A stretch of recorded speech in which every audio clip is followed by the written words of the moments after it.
Good evening, it's David Weegenaar here. It's still the same day, it's still the 10th of June, but I'm pre-recording this for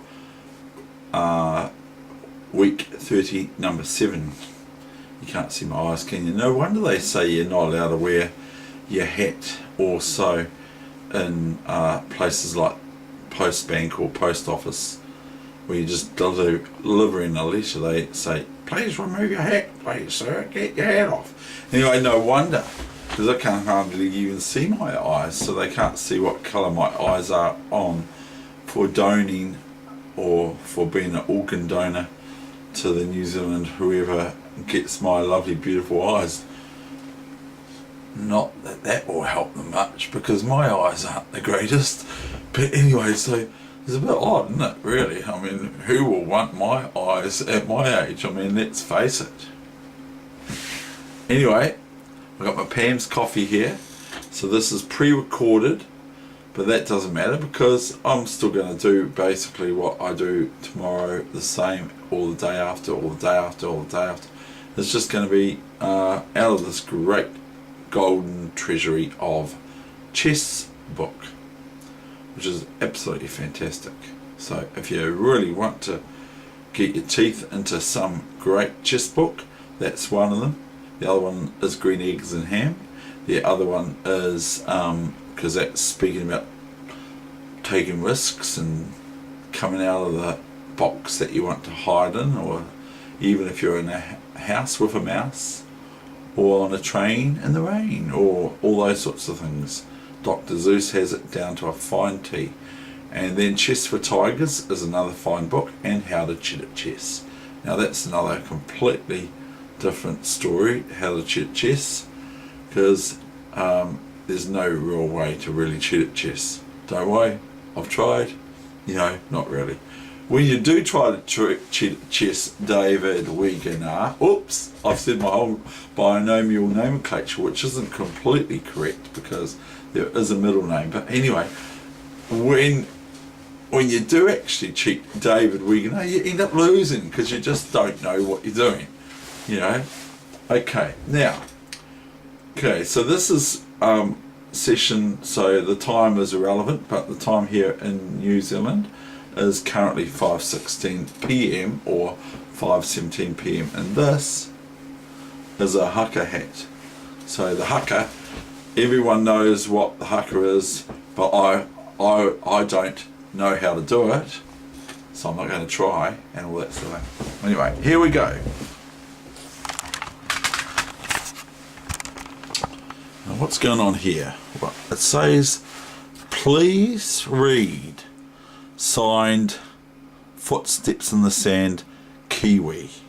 Okay, I'll read that then, Kiwi. What do you want me to show you? What do you want me to say here? Oh, okay, that's right.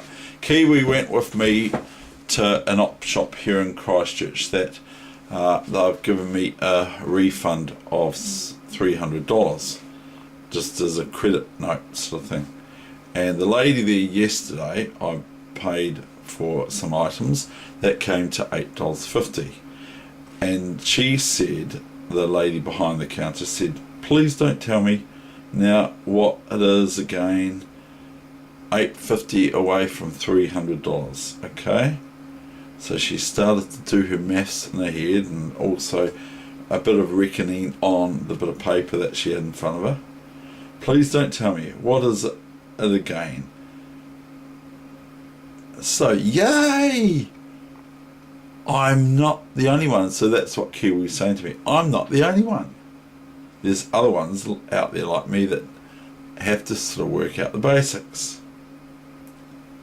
But if you put an algebra problem in front of my eyes, meant to take some days or a day or so to work it out, I have the answer in seconds. It's a proven fact, so it must be true. Okay, that's what Kiwi wanted me to say to you, because he's my witness.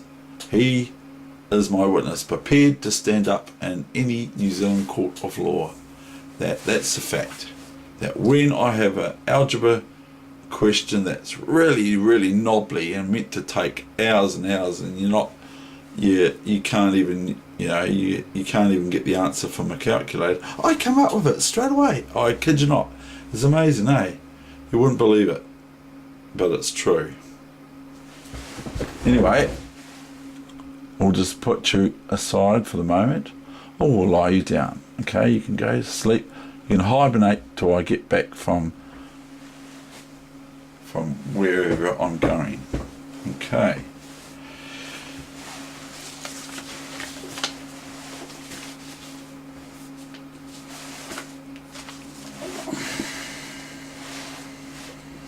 So the position at hand, a few people have seen this position at hand. And things can go horribly wrong from this position. And things can go horribly wrong from this position. For either player or both, or at the same time, simultaneously, whatever. They can have things go terribly, horribly wrong for them while they're playing this great royal game of chess. So anyway, where are we up to? Page 10. Not really. We're a little bit further than that. We're actually going to look at a game between Zukertort, that's how I say it, and Martinis.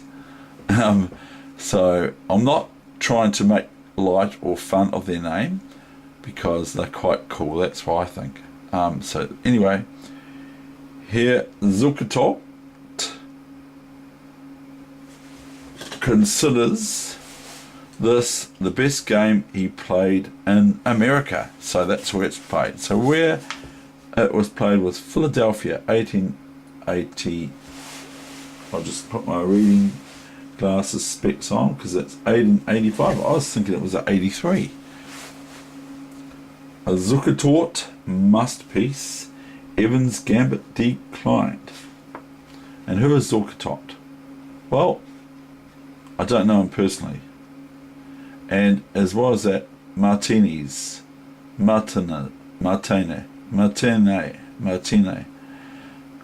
So his name is Zukertort is Zukertortjh, and the other player, I won't keep trying to pronounce the person's name, is Martinez, Z for Zealand. Okay, so here we go. And I looked at this position, 26th of February 1983. Now that is a date that means something to me, but I'm not going to say who or what it means to me, but that means something to me, that 26th of February.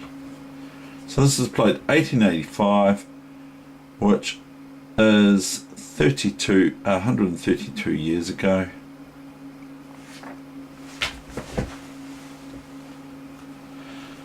Between these greats, and we're actually on the white side.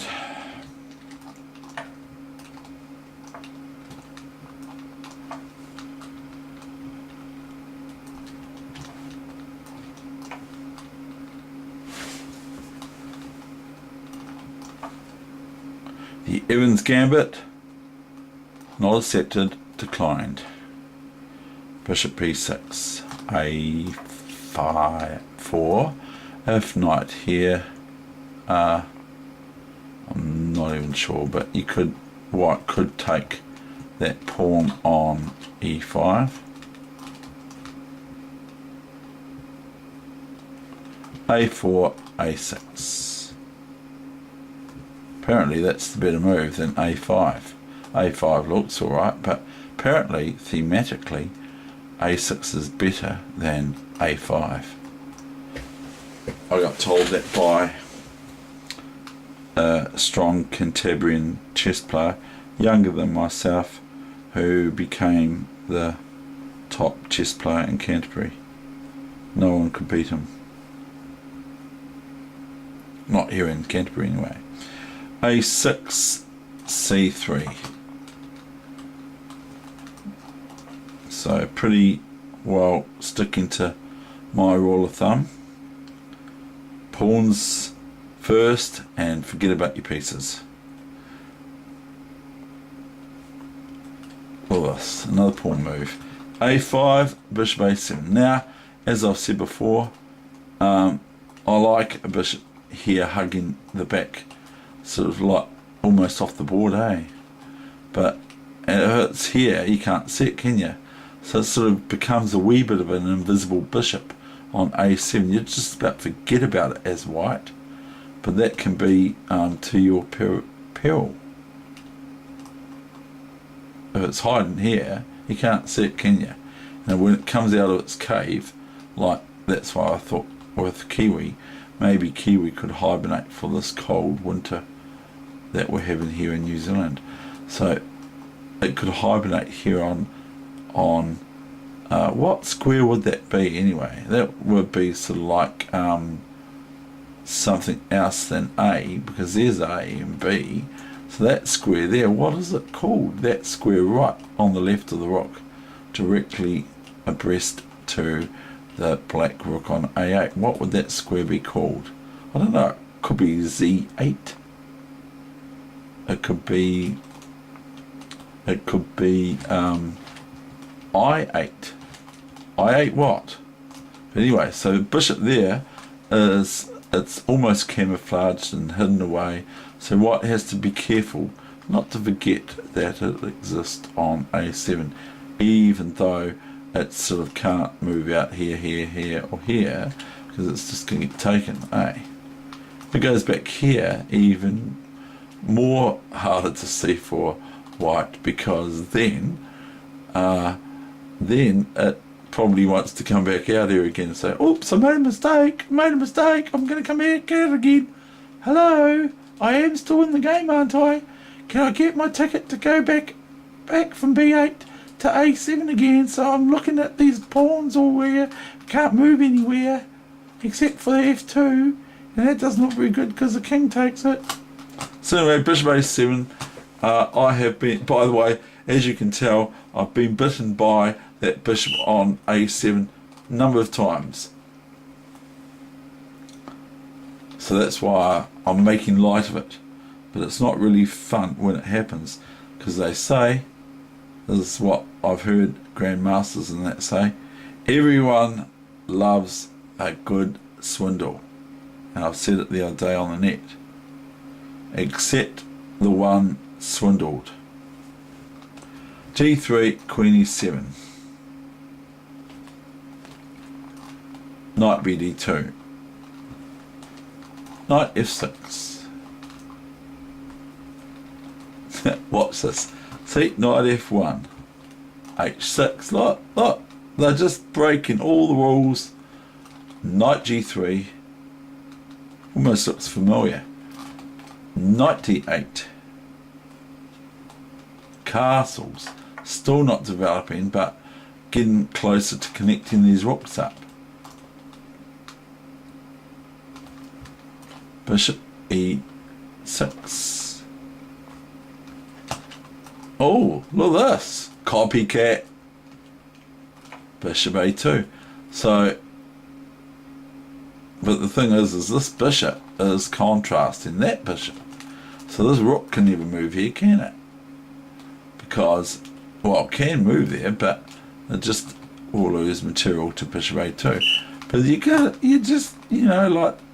they must have been thinking, oh, I know what I'll do. I will put a bishop on my rook 2 or A2 or A7. I'll hide it there, and my opponent will forget about it. Don't you worry, I haven't forgotten about the times it's caught me out. Bishop A2. So that must have been the main line back then, to the main theme of thought of planning and everything like that, way back then in 1885, before even 1900 started. And now I've lost my place. Bishop A2, and now black aids their development by castling. So black's 1 and putting the rook somewhere better, 2 away from developing, and white is 1, 2, and then they have to do something about this bishop, because they can't move this rook here, like I've said, once it happens, or so here, or whatever, because of bishop a2. So they have to do things before that happens. Castles, knight h4, fair enough. King h7. Knight 4 to bishop 5, yay! We've got a piece in the enemy camp for white already. Queen d7. King h1. Well, why do they do that? I think I know. And yes, I'm correct.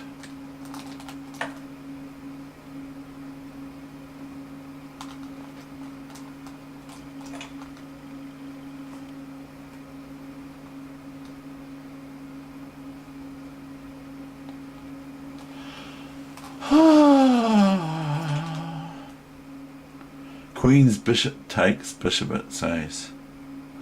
Oh, pawn. Oh, hold on. What is going on here? We've got f4, and then, oh, sorry. I was thinking that white could be met by this. So I didn't think of anything else. But this is what happened. And I think that's actually better, actually. Kind of. But then I thought of this for white.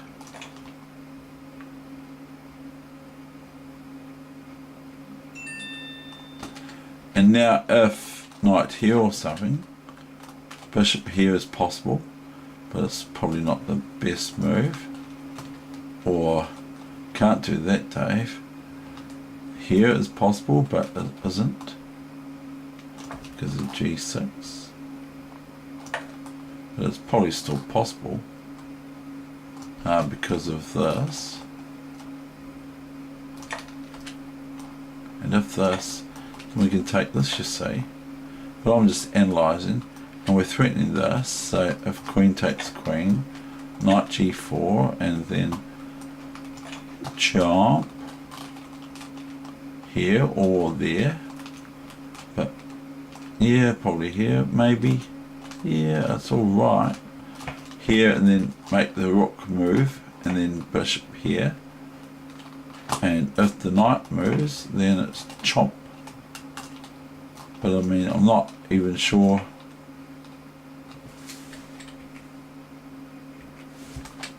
That this is alright too, is it? No, I don't think so. New variation. Oops, we've lost a piece, haven't we, Dave? Because if king takes there, so we can play here then instead, with the idea of this marauding knight. It looks quite good actually, and this looks quite fun and all that sort of stuff. But anyway, that's not what happened.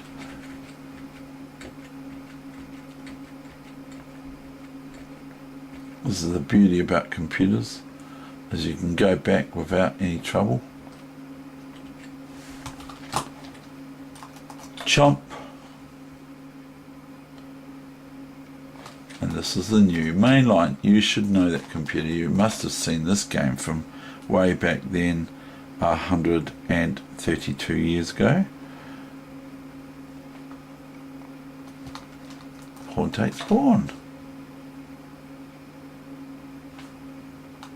And then we got knight takes g7. Look at that, ladies and gentlemen. Or, you know, just look at that. That's really cool. Bishop a2. Rook a2. It's got to do that. Queen d5.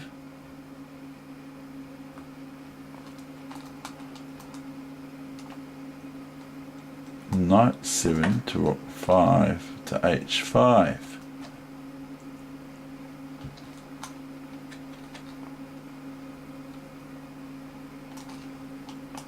Knight takes, and here comes the surprise.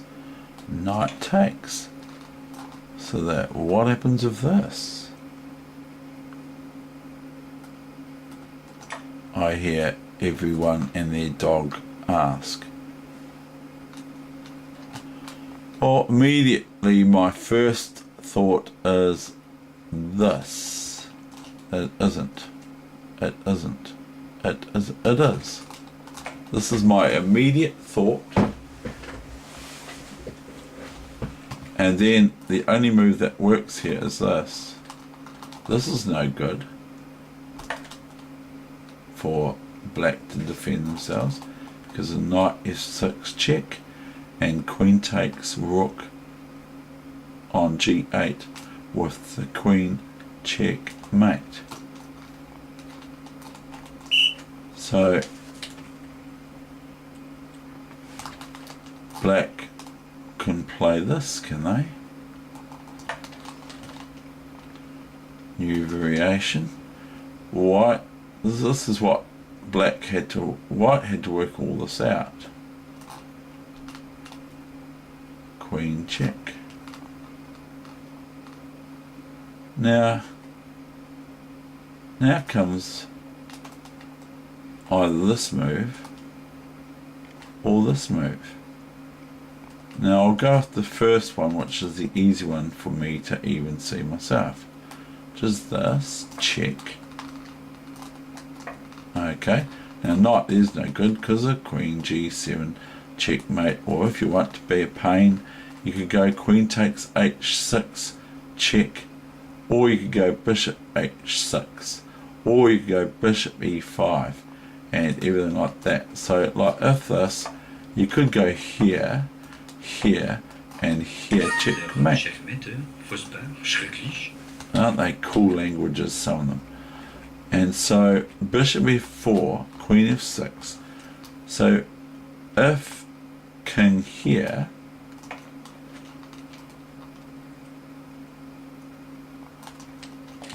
then white has this, which is pretty awesome really. And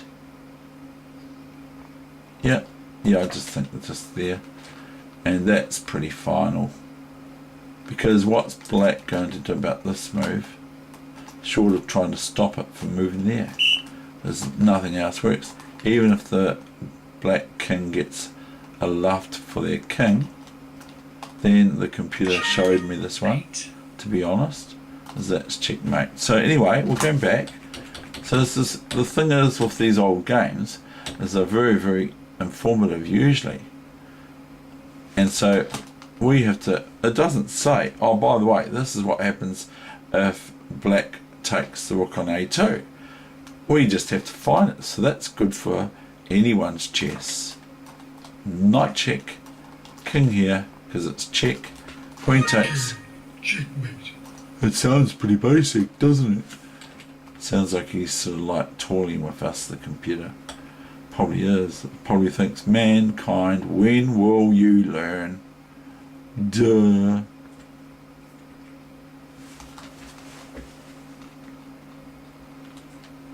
Knight takes knight. So if queen takes rook, then these are quite exciting. New variation. Oh, hold on, we weren't doing that, were we? Going here, and that forces knight here, then queen check, and if king here, then knight check, and then if king here, then bishop h6 check, and then if king takes bishop, the only move, because if here queen h7 is checkmate,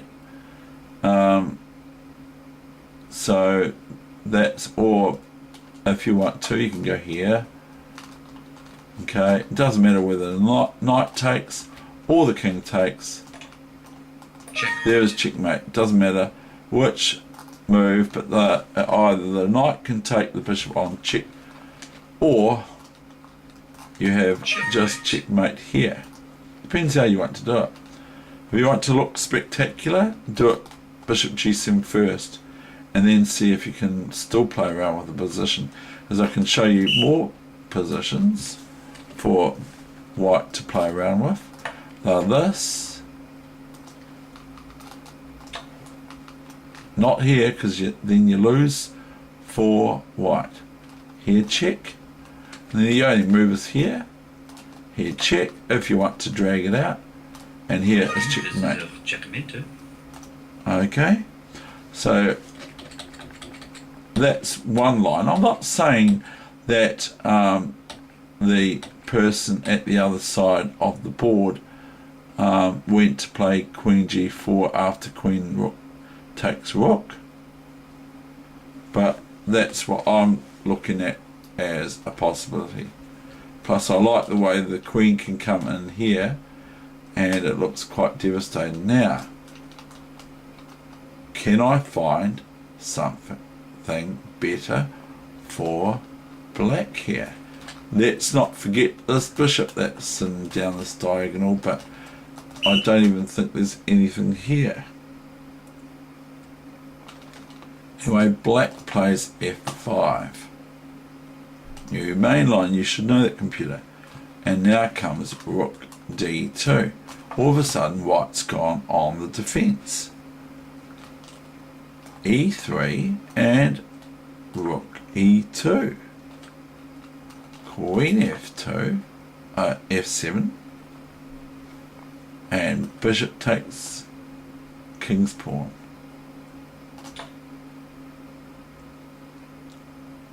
Now, if queen takes knight, oh they did, then bishop takes bishop, and not rook takes bishop now, because a rook check with a discovery of check to the queen as well. So the best move for black would be here is queen f7.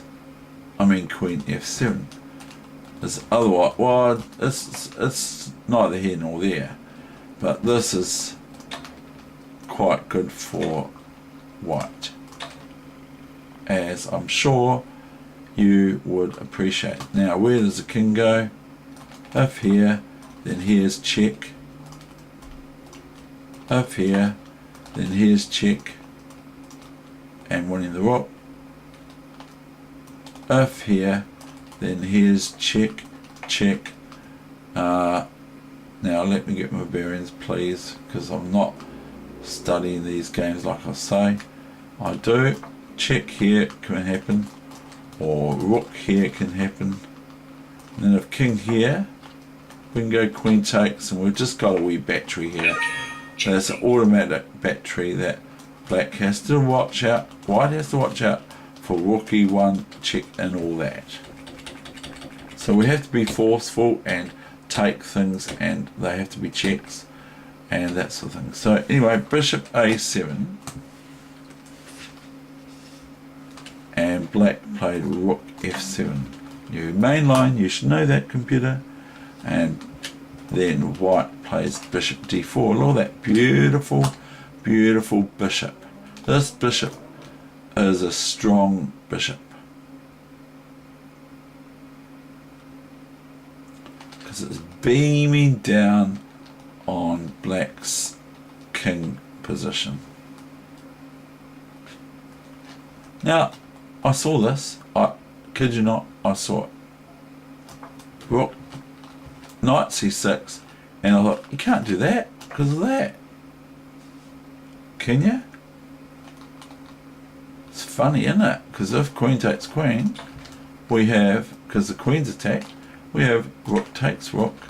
Rook f7. King here. And we can't do this, by the way, because then they just go queen takes rook, or move the queen out. But we have this, and then this, and notice white's a rook up. So you can't do that, but I saw that move, rook e7, because it's just unleashing the discovery on the black queen here. Are you okay, Kiwi? You want to turn over a bit. Okay. Okay, I'll put you on your side there. Okay. Should get you a blanket, shouldn't I? A blankie. Oh, I'll toss you this. This will keep you all warm for about 2 seconds.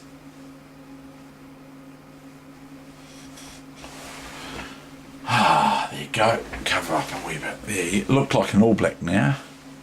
Right, rook e7 comes this reply. So what does black do to that? Well, I thought they would. Queen g6. New variation, you should know that. Rook f7, nothing really special now, is it? Rook f7, check. Queen takes.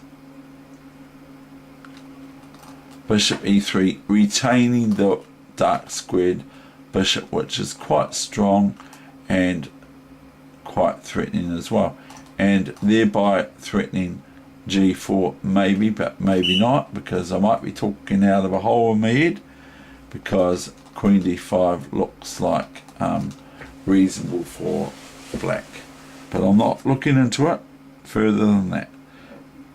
Who knows? Knowing my luck, it'll be the next move. Right, knight e5, d4, putting all these pawns on black squares. Naughty, naughty, I'd probably say. Knight c4 and bishop f4, not c1, although it's okay. They go bishop f4. Rook g8. Look, black's coming to the game.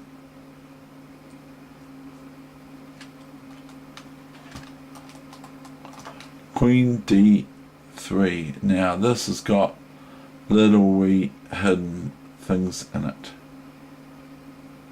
Black, I feel, has to be very careful. Queen d5, threatening checkmate, checkmate. So white defends and attacks at the same time, threatening checkmate themselves. This is getting quite gluey, this position. Rook to g6. Bishop c7.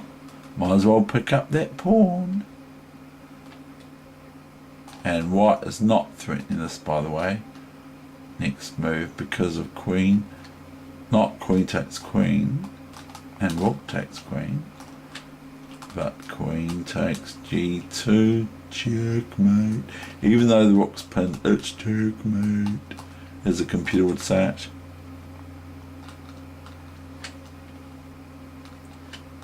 Knight e3. Look at that. Not queen takes knight here, because of queen takes g2, checkmate. Okay, so we don't play that. We go, white goes here. Oh, I can't go there, can I? White goes queen f3, new main line.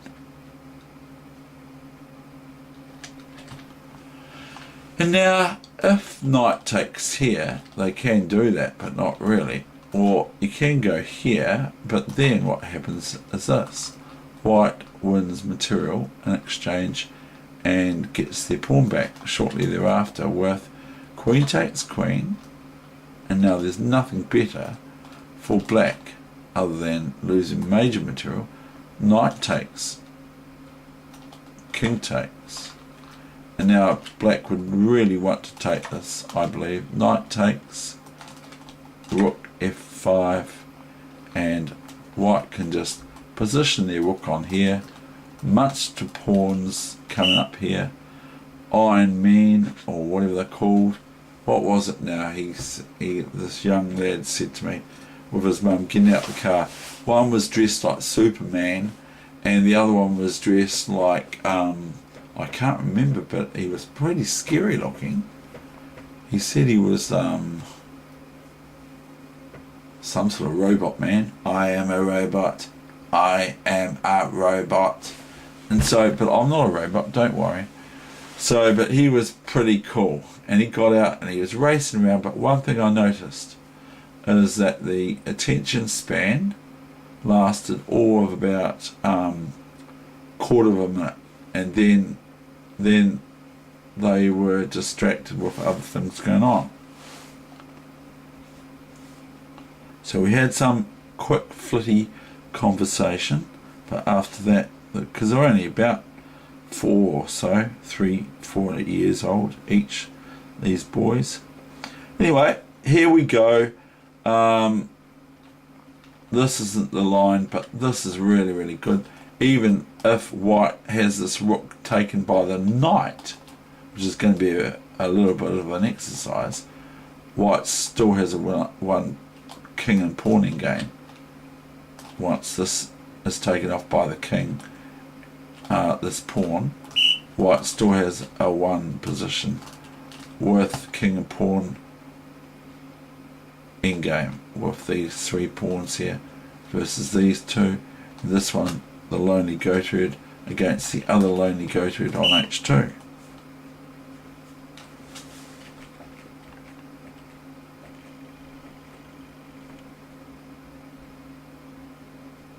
So it's foolhardy of black to think they can take this, even though it is kind of defended by the knight and queen on d5 and the knight on e3. It's foolhardy. So after queen f3, we have queen a2. And let's remember, this knight is attacking the rook on e1, new mainline, sir. This, and now the queen is kind of threatening this, but it wasn't from here, was it? So now that's sort of a threat. And if white plays this careless move here, then they are met by this chuck. And if rook here, then white would be met with this, which is even stronger than queen takes, which still you have to do a bit of mining to white's position to win it. Here you're threatening, if the king, the queen can't take this, can it? Because if queen takes queen on f1, checkmate. And also white is threatened with this double nasty check, knight g3 checkmate, because it's a double check and it's checkmate at the same time, because white hasn't time to either take the knight or move out of check or move the queen in the way of the check from the queen. So it's a bit of a whammer move. So this is where a game of chess can be lost just from that careless move. And don't you believe it, or you believe it, you better believe it. I've had these sorts of positions where I've just gone and flagged it. So white is not to play that move. And if this move, okay, we'll look at this move. New variation.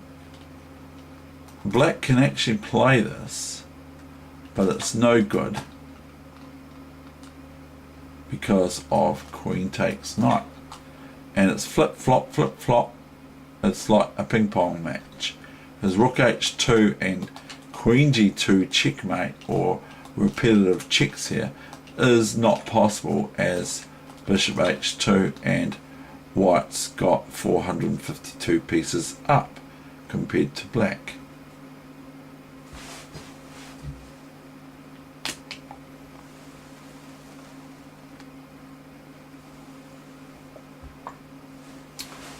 I've got my Pam's coffee there, I've just taken a slog. It's actually got quite cold. So there's no quick way here, and so white doesn't rush the jugular here, doesn't go for almightiness. Just goes rook g1, plays calmly, threatens the knight, and threatens this pawn on b7.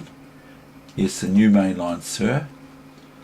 Threatens this move here as well.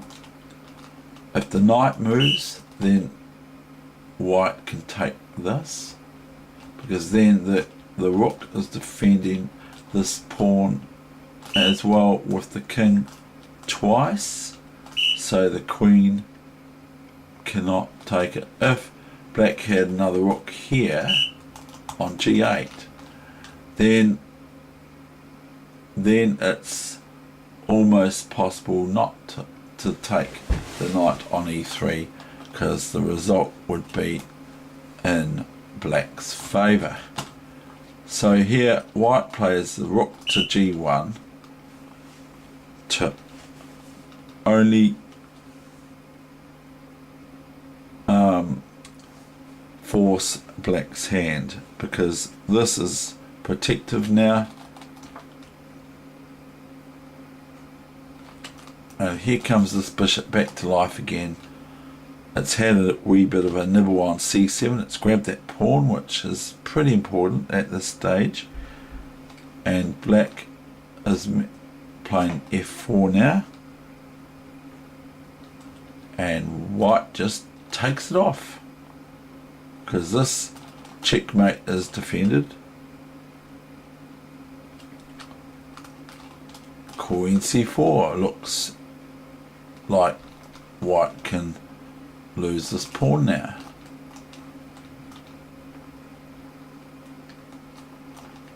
But bishop e5. Here comes the attack again. It's like here comes the attack again. It's like there's a wee little tactic here, by the way, but here comes this attack again. Oh, that's right, we're meant to be attacking the king. That's what the game's all about. Not really, but it's one of the major front runners for what's the object of chess, is to checkmate your opponent's king. Well, yeah, I know, but it's not all that there is to chess. But here white is threatening queen here, check. And what's black going to do? So if it's white's move now, what does black do about this check? There's nothing, because the only move is rook g7. Can't move the king back to the side cushion because it's check on h8 for it's where the bishop's attacking down here. So this is the threat here from white now. Okay, so black takes this pawn and they're defending this, you see. And so now comes the nice move. This makes black resign on the spot. Can you see it? It's quite pretty. And I don't mean that in the wrong way. I mean it's quite a pretty move. It closes and attacks at the same time. d5.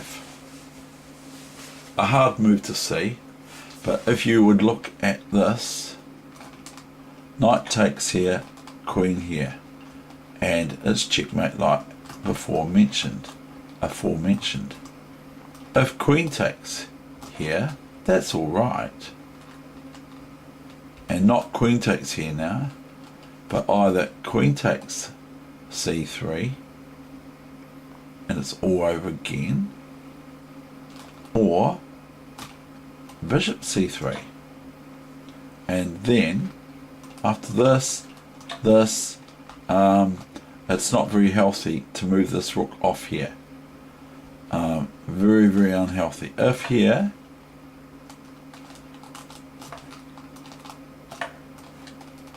check, you see, with the bishop, and the rook defends the bishop at the same time, so it forces what? Nothing. You don't want to take this bishop now with the rook, but because this is good for white because I've liquidated this to an endgame in their major favour. They're a whole piece up. This bishop can live on this square, and because it's protecting this, and white's got this pawn to nibble down. Okay, so I'm just going to show you roughly, without going into great detail, how this game could finish. That's not even good there itself, you see. I'm not even sure, but here is this. So we can even play this, because we can take these pawns off and these pawns off, and this pawn here is a winner. It wins because the dark square, I've already mentioned that in an earlier lesson, the dark squared bishop is the same colour as the queening square for this H pawn that will run.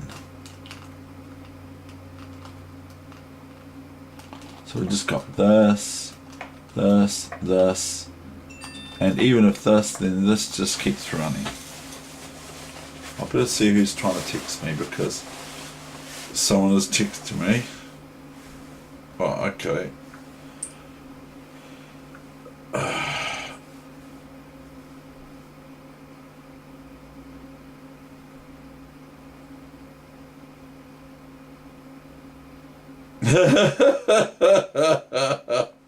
Oh, that's nice.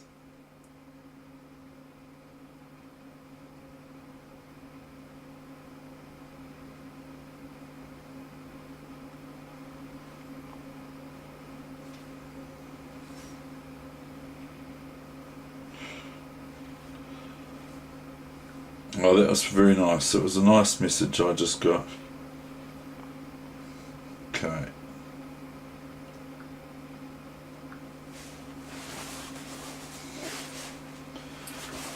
So here we have, I have got my dinner date, and I've just been reminded that I know it's my anniversary from my wedding with Heather. It's 15 years ago we got married, but we've been together a lot longer than that. So anyway, we've got H5. Now what does the king do? It can't come anywhere here, so it just has to merely watch as this pawn marches on, and then it's the end of the story. Okay, even though it was before. That's the end of the session for Sunday, even though it's been recorded on the 10th of June. So this is for the 11th of June 2017, Sunday, week 30, session number 7.